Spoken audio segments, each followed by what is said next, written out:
Good morning. May the 19th, Monday, May the 19th. I tell you what, every morning when I come down here to the garden, now I look at it and I'm just saying, wow, boy, this thing's taking off. Cloudy, overcast, hot, humid day. I'm telling you what, we've had some weather around here.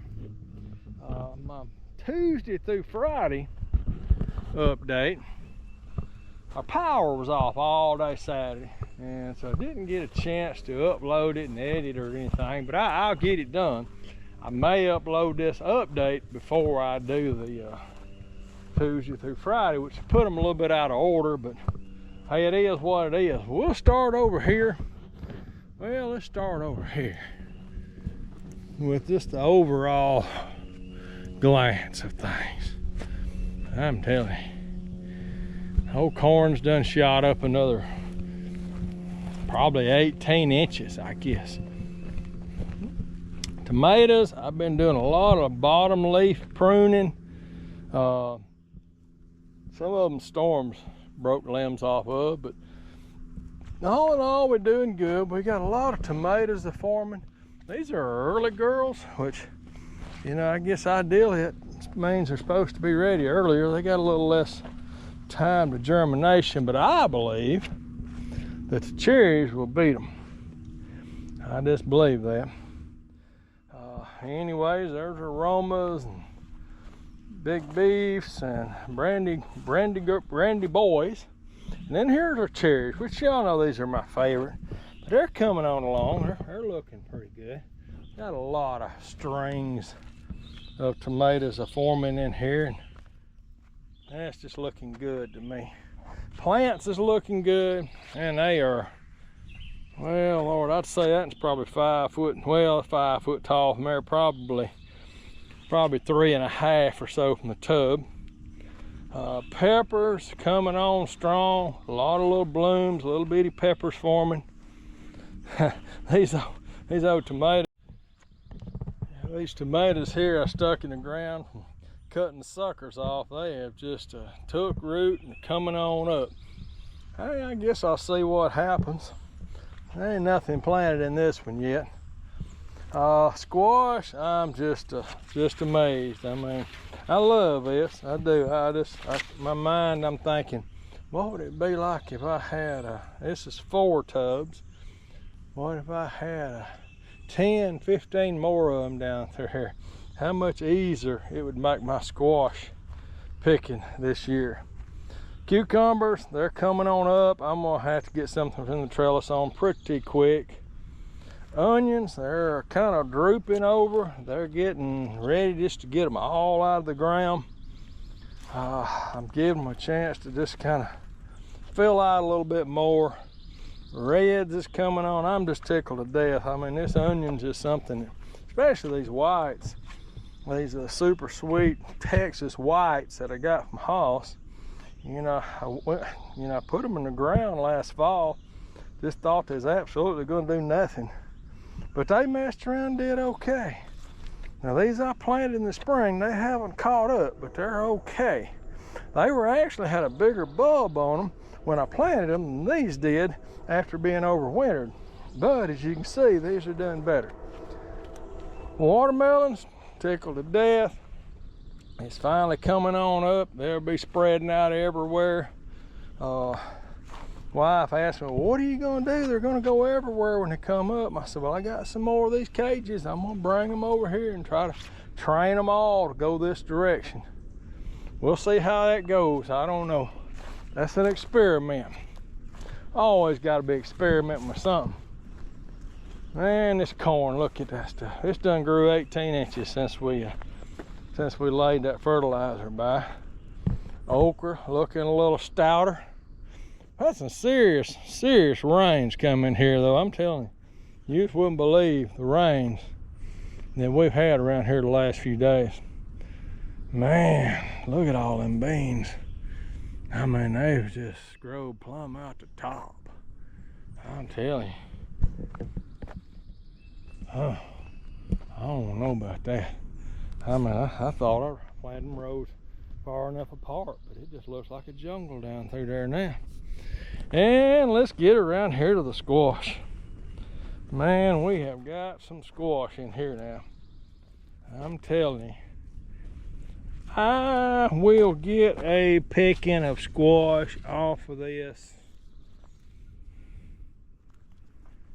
I could see 2 or 3 pods I could get now.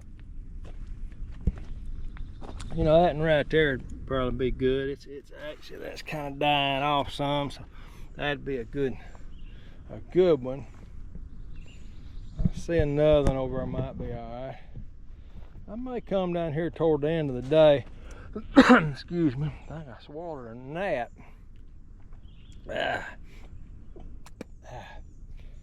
Well, but anyways, we got a lot of squash coming on right here. We'll be cutting this up and putting it in the freezer.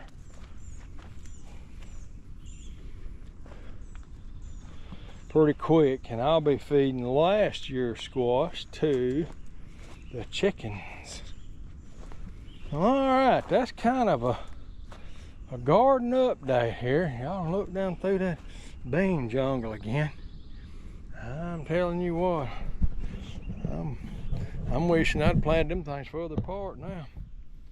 40 inches, you'd think that'd be enough.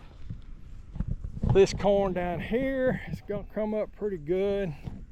The wind has blew quite a few stalks over. Not a lot. I mean, there's 1, 2, 3. They'll straighten up as a rule. Some of them I got a little bit close to them when I was laying fertilizer by. I think that's why that was leaning over. Then we got some kind of animal coming here and done this. I don't know how come in here they'll get 2 or 3. They got 2 or 3 last week. I guess I'm lucky for not devouring it. But hey, you know, we're looking at probably pushing 3 feet on some of this corn. It's looking good, healthy looking corn. I wished I had rabbit feed that to, which I might get some rabbits. Wife and I talked about that. I don't know, I think grandkids would like it. What do you do with rabbits, you know? I mean, I know they're good food source. I see Kevin and Sarah, you know, they raise, you know, rabbits for meat. And I've eaten rabbit, and rabbit's about as good a meat animal as you could have. But I think it's gonna fall probably that same category as raising chickens for meat. Well, I don't know. You know, I don't know. It's a wife thing more than anything. I believe if my wife was a little more a country girl, she'd probably be all for it, but I don't know. We'll just leave it right there. I'll just stop that conversation right there. Well, all right, what me and Buster's gonna do, come over here, Buster, and say hello to everybody. There you go. Yeah, he's getting gray, ain't you, boy? Getting gray around the beard. He can get a little gray around the eyebrows. I'm telling you, he's a fine animal. Well, let's see. We only got 6.5 minutes into this rattling on update on my garden. Since that's the case, we'll just walk over here to the shop and we'll take a look at what's going on over here. And maybe it'll just be one video that I can just upload and add my little starter part to it, a little 14-second picture of my cub and my tiller and my hoe and my gloves. Them are the things I use most every day. And then the music, I don't know if you're paying attention, but I played that on my guitar, which ain't nothing to it. Sounds better if you speed it up double time though. And you can listen to it in 7 seconds instead of 14, so that's probably better too. Well, all right. there is my little girls. Hey, girls. Hey, y'all this morning, huh? Look at you. Boy, they lively, little bunch. They growing about like the garden is out there. I'm telling you what, I gotta clean their feeders and waterers out. I do it every morning and every evening. All right, check it out. Well, that's the next adventure. So Saturday, the wife and I went down to Foxhound Bee Company down here in Birmingham, Alabama. And I browsed around a little bit, and I bit the bullet. I bought the hives and the tools and a suit and everything I needed to start beekeeping. And we'll just have to stay updated on what happens the rest of this week.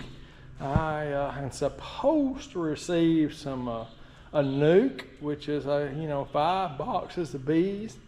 So I'll either be a beekeeper or a bee killer relatively quick. And that's what you kind of do this time of year. Honey is not much of an option for the rest of the year. It's more about preparing your bees for winter. What else is going on around here? We'll be talking a lot about bees. I'll probably do a totally separate segment. My hostas I propagated, they're coming along real well. That little thing there I picked up off the side of the road somewhere. I thought, well, I kind of like it. I don't know what you call it, but it's pretty. Hydroponics, there it is. Nothing has rooted out the bottom yet, so I don't know. It's just something I'm playing with. I was hoping it'd be growing more by now. I mean, it's been in the ground, water's been running for a few days now. And they're growing, but they're just getting real leggy looking. We'll just have to see how that goes. Like I said, that's another experiment. That wasn't, it wasn't a terribly expensive thing. You know, I probably got a couple of $100 tied up in that whole setup. And in that part, and then I think I spent about another $75–80 on some master blend, pH up, pH down, all the stuff you need to make it work. And now here's some hydrangeas now, some hydrangeas that I propagated, and they're coming on along. I mean, they're trying to flower on me. That's kind of nice, ain't it? Usually got a little tray up under them. It's been raining so much, I took the tray off from under them before they drowned. And then here's a little hosta I just put here beside the shop. And I picked up a little pothos from the wife. I'm gonna up pot it. I'm gonna get it out of the truck while I'm thinking about it. I'm gonna up pot it. Sorry about the mess. I had a piece of scrap iron. Found that in the yard right there. I thought, man, if I hit that with a lawnmower, I'd know it. It wasn't actually in the yard. It was kind of found it in the driveway, and I tossed it over by the water hose where I wouldn't hit it. Yeah, I mean, hey, that's an expensive little old plant too. I mean, it's like $12. Seems absolutely ridiculous to me. You can take that one plant and make 50 of them out of it if you want to. I like that idea. But you know, you kind of need a greenhouse, which I haven't kicked that idea to the side. I just haven't found anything yet. There was a fella about 2 hours north of me, had a real nice one, 30 by 100. Man, that's a lot of greenhouse right there. Had 2 of them actually. Could have bought them $2,500 a piece, but they were heavy duty stuff too, kind of more commercial type greenhouse stuff, you know. It was on my radar for a while, but I never done anything with it. And then something popped up. I thought, this is exactly what I need. It was a little 20 by 40 or 60. Just right up the road from me too. I'm talking about just maybe 20 miles north of me. Guy had 7 of them. And I tried to get in touch with him. He didn't want to answer. Finally, he just sent me his phone number and I called him. It was then after dark. I said, well, I'll get up there and take a look at them in the morning. And I said, I feel sure I'm gonna want one of them. And the next morning, he listed as pending. I said, well, I give him a call. And he said, hey, this guy come bought every one of them. So I missed out totally on that deal. Might do the bootstrap thing. I don't know.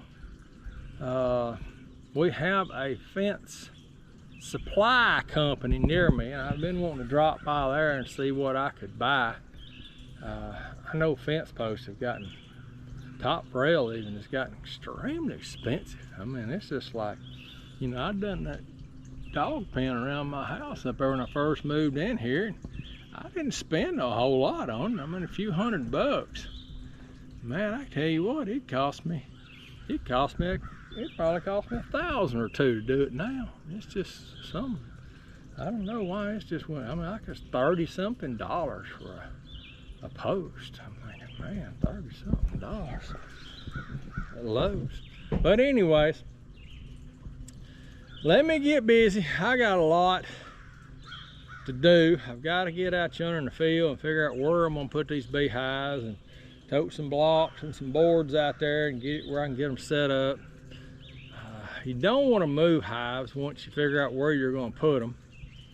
And I just haven't quite decided. I'm thinking about maybe putting them over where I had another garden.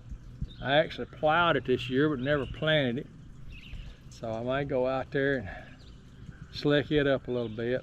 Got another place I may put it, but it's over by the tree line. I don't know. Well, all right, that's enough talking. So let me get busy, see if we can get a little bit done. Oh, one more little thing before I go. I actually eat the first blueberries off my blueberry tree bushes this morning. I did. I was on my morning walk. I seen 4 or 5 of them ready to eat, and I picked them and ate them. They were delicious. So that'll be part of my daily walk. Well, all right. Thanks everybody for watching, for listening to me and putting up with me.